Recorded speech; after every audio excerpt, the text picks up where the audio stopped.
speechless. I don't know if that's ever happened in my life, but what an honor. I had no idea. I was not expecting this. I just pray that we can live up to the standards that were created. How do you feel after the World Series? The Fall Series, I should say. Oh, good. It's been a productive 45 days. So under NCAA rules, we have 45 days to practice, and you're a certain amount of days you can practice. 27 of those out of those 45 days you can practice, but we just finished up a really successful fall. What I've learned about our team is they're extremely competitive. They want to win. They have a desire to win that dominates once again, and that's always a good quality, as you can imagine. But we still got a lot of work to do. And I'm really proud of the way our team has grown in all areas, especially defensively this fall.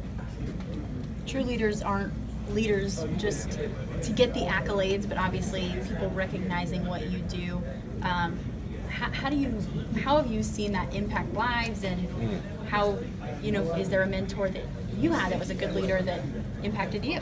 Sure. So, my coaches in college, Greg and Todd Williams, were tremendous leaders, and Steve Ritter was the athletic director at Embry-Riddle, where I went to college, and he had the motto, student, person, player, and that's what we strive to do, is to develop our guys in 3 different areas. We strive to hold them accountable in all 3 different areas, but it starts with a student. And what our student athletes did last year in the classroom was remarkable. We had 30 of our 35 players make the SEC honor roll or first year SEC honor roll, and that's as many as I've ever heard of when you start thinking about that, 30 and 35. And we had a fall GPA of a 3.35 in the fall, and the spring we had a 3.25, and then the hours that our guys gave to this community and this city and state, from visiting the Veterans Hospital, we did that last year, to the Children's Hospital, to the God's Pantry backpack program, you name it. Our guys, the Miracle League, have just donated countless hours, and that's as important to me, those 2 areas, because as all these parents know in recruiting, we're the last piece to the puzzle. And when they hand them off to our coaching staff, we take that development piece very seriously.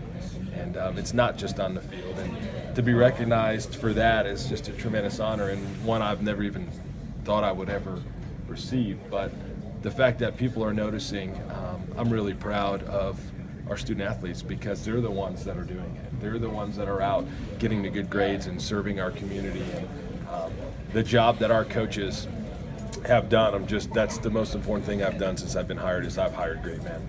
And when you think of Todd Williams and you think of Jimmy Bellinger and Roland Fanning, just can't thank them enough, because without the players and coaches, I would never, ever be able to receive this award. What did you think was happening when you walked in? Kevin Saul got me. He got me. He's like, hey, we're going to go to the recruiting room and we're going to look at the finishes and the furniture for our new stadium. And I'm like, all right, sweet.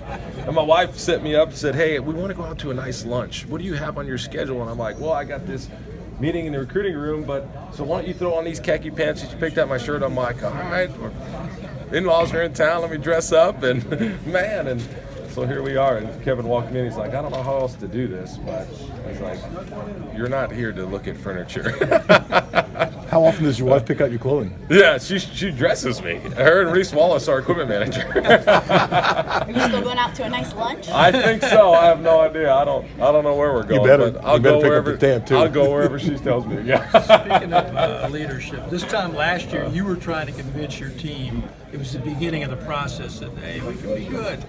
Now, do you see that leadership from your experienced players with the new guys, the transfers, the younger players? Yes, and that's been so enjoyable, because if I truly believe everything rises and falls is on leadership, and I believe in Dr. Capolito and Mitch Barnhart.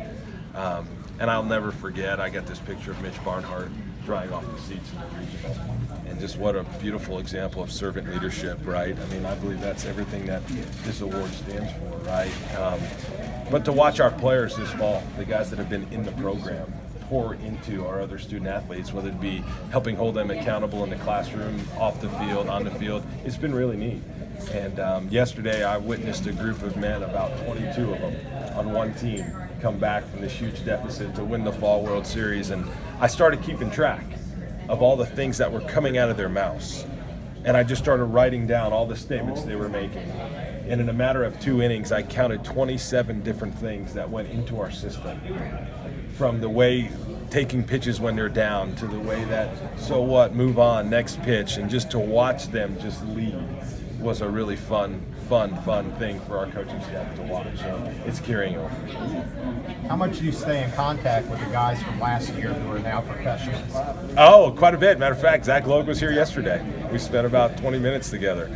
So they're starting to come back, starting trickling in as they start getting settled in after the seasons are over. And Evan's been back. Connor Hetty was here on Saturday. So they're all coming back, which is really neat because we do have a family atmosphere here. And for them to come, and Reeves especially saw, I said, Reeves, who is this? Is this Connor Hetty? He said, no, Dad, that's Chetty.